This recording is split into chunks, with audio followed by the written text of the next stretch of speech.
Hello everyone, this is a special message regarding my sister. Many of you know that she has passed away recently. I found out last Tuesday, but we're still trying to find the exact date that she passed away and why. But I kind of have an idea why. But I hope you'll stick around to just get to know my family, my sister, and I have a special message in here regarding my nephew. So please bear with me, and I hope you'll get to know this special lady who was my sister and what she went through, and also her son. Okay, so let's get started with meeting Lorraine, who is my middle sister, and unfortunately she passed away at 63 and a half years old. But when we were growing up, we were very, very close. Always were. We did the family trips and everything, and I have an older sister who was kind of always one of those ones that was off on her own thing all the time and never really wanted to be a part of the family. And she's still like that to this day, unfortunately.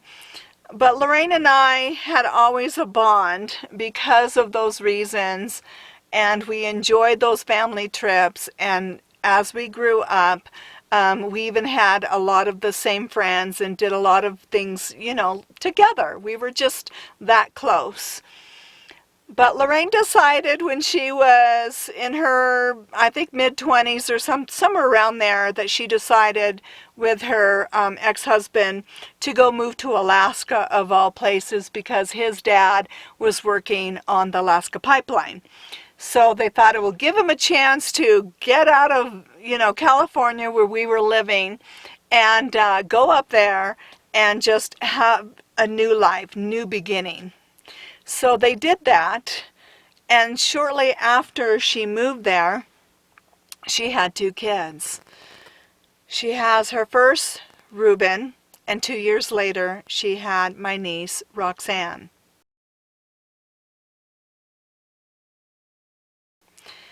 But unfortunately, after several years, when my nephew became 4 years old, she discovered that he was born with cystic fibrosis. And that is a kind of a disorder where the lungs don't deteriorate, I should say, and their digestive system gets compromised, and it really takes a toll on the body. Now, most kids, when they get this, they don't live out of childhood.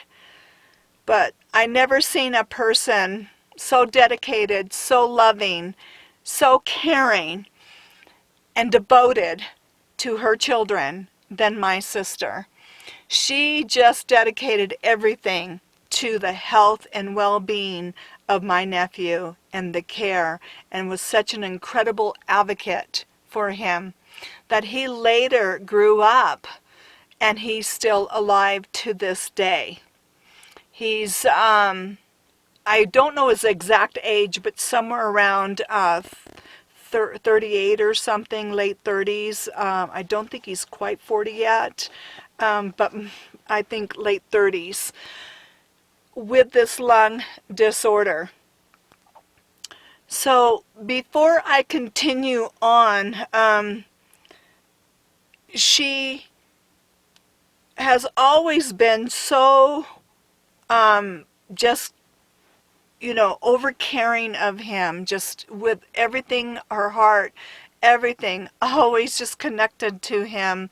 Now, as time went on, actually shortly after the kids were little, we're going to go back a little bit, Lorraine's health started to decline. Her marriage had ended, and she was, left raising the 2 kids, but the kids were still very much involved in their dad's life, but the kids lived with her most of the time when they weren't visiting with their father, but they all still stayed together up in Alaska.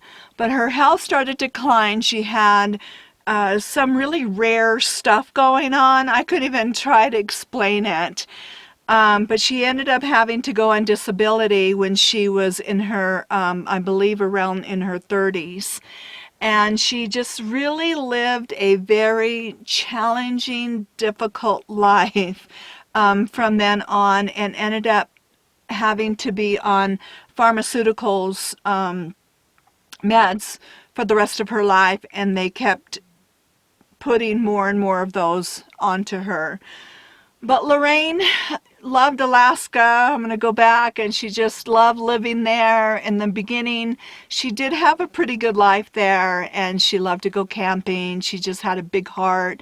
No matter what she was thrown with, even with her son and everything going on, she just always just had a caring, loving heart, you know. She just I mean, yeah, she got overwhelmed with her issues a lot, but she still just had this heart of gold, you know. And I loved her so much. And we always stayed in touch as much as we could, and calling, and, you know, and then later on connected on Facebook and things like that. So one of the things that she really hoped to do in the end, because her kids ended up moving away out of Alaska, because Alaska to me is a very challenging state to live in. I did get to go visit there, and I was there for 2 weeks. And it was so cool. I mean, I did get to see my niece and nephew. I got to see Rheuben when he was 2 years old. And then when he was 4 years old and my niece was 2 years old, they came out to visit, and we did all the tours things, and it was always a lot of fun. And then my niece came out, and then she did a little trip with me and my ex-husband along the coast. We rented a motorhome, took her, you know, along to go see a lot of the Oregon stuff, and it was a really fun trip. So, I mean, they were always in and out of my life, but unfortunately, when you're living apart and so far away, it is really challenging to really keep a really close connection. So, so then later on, as I mentioned, the kids moved out of Alaska because it is a challenging state to live in. It's cold and dark, you know, half of the year, and then, you know, sunny the other part of the year, and then it's humid and got lots of mosquitoes. And so anyway, so they move out, and her dream was to see the kids again. And she had all this trip all planned out to go and see her kid. She was going to go see my niece in Florida, and then they were going to go together and go see him. I always forget, I'm sorry, where he's at. I want to say Oklahoma or something like that. I think it's Oklahoma. So anyways, but she had all of her flight planned. She had everything, you know, paid for, ready to go, and then COVID happened. So unfortunately, COVID cost her the dream of being able to see her kids one more time, and she was always afraid that if she didn't see Rheuben this time, she might not ever get to see him again because of his health issues. And we're going to touch on that in a second. So that dream ended, okay? And I was trying to love her through that and comfort her, and I know it was heartbreaking for her. And then as time went on, my nephew's health has been declining. He's in the end stages of his cystic fibrosis.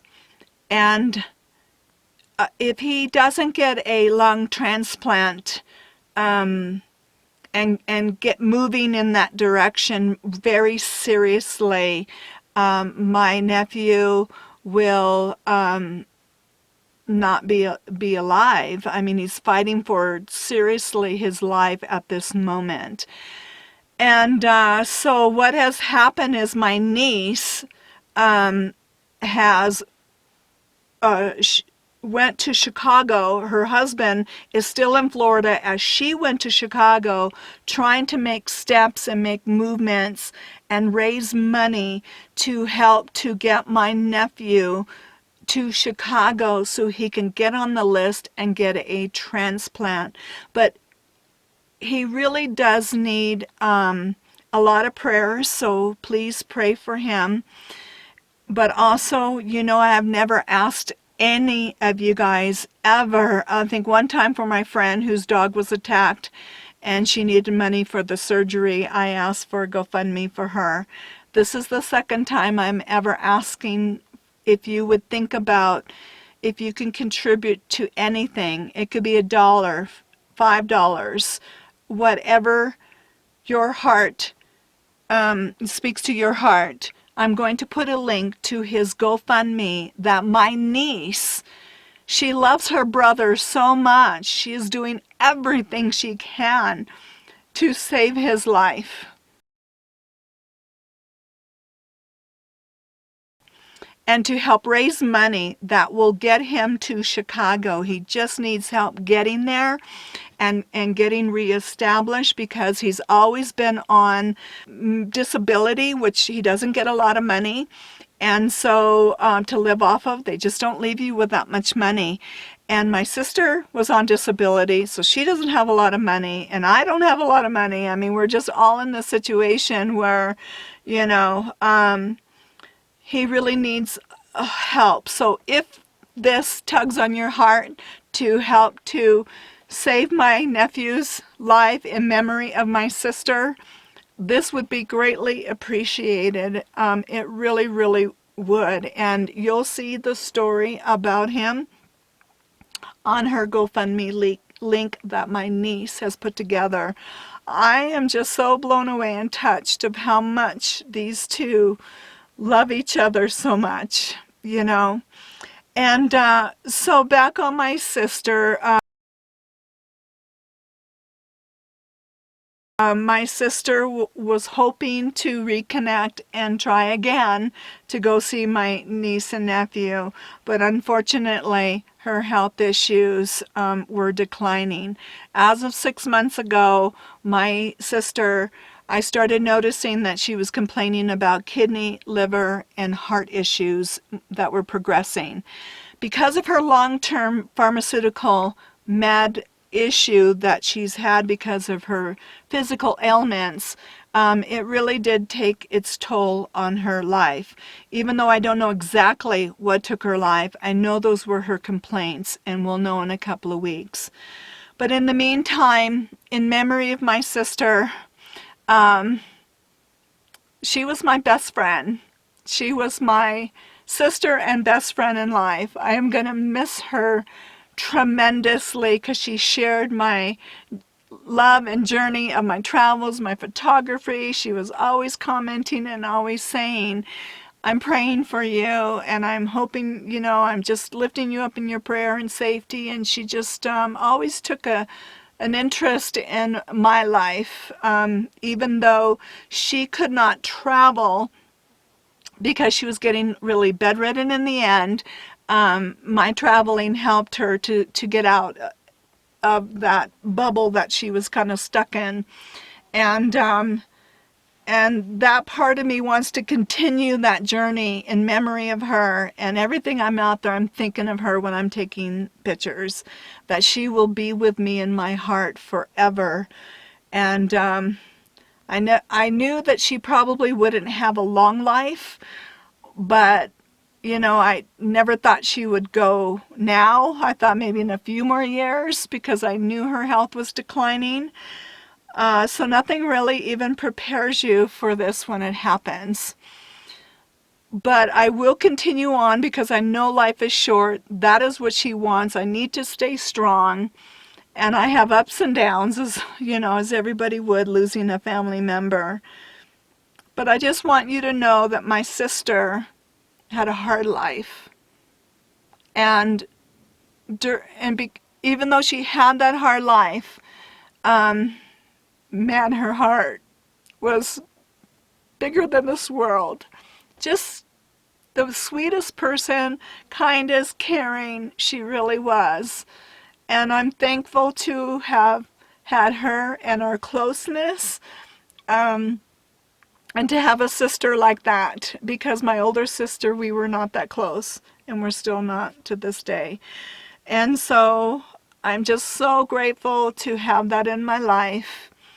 And I don't know how much more time I have left out here, but I hope to get Lorraine's ashes and spread some of her ashes out in some really cool special places that I think that she would love to, be there. And not all of her, just some of them, and that's what I'm going to be doing as the future goes on.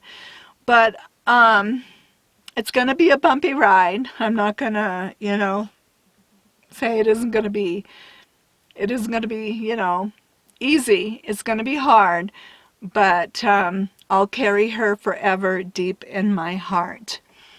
So, with that in mind, I thank you all so much for your caring and kind prayers and thoughts and positive message that you left. I've been trying to get back to all the platforms and answer them, but I can only get through so many of them because then I start to, tear up, and it's been really, really challenging and hard.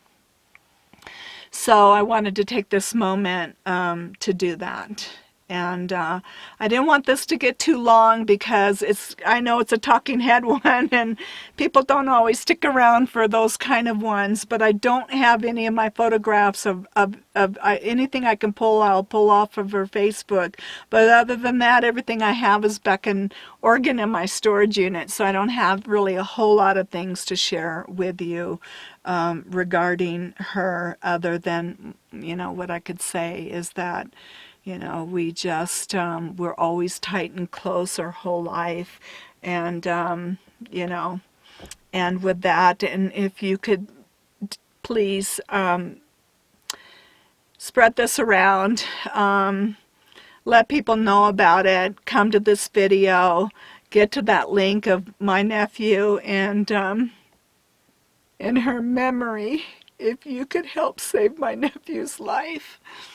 I'm just so thankful to God that he is alive this long, and we want him to be around much longer, but he needs his lung transplant, and he really needs to get to Chicago.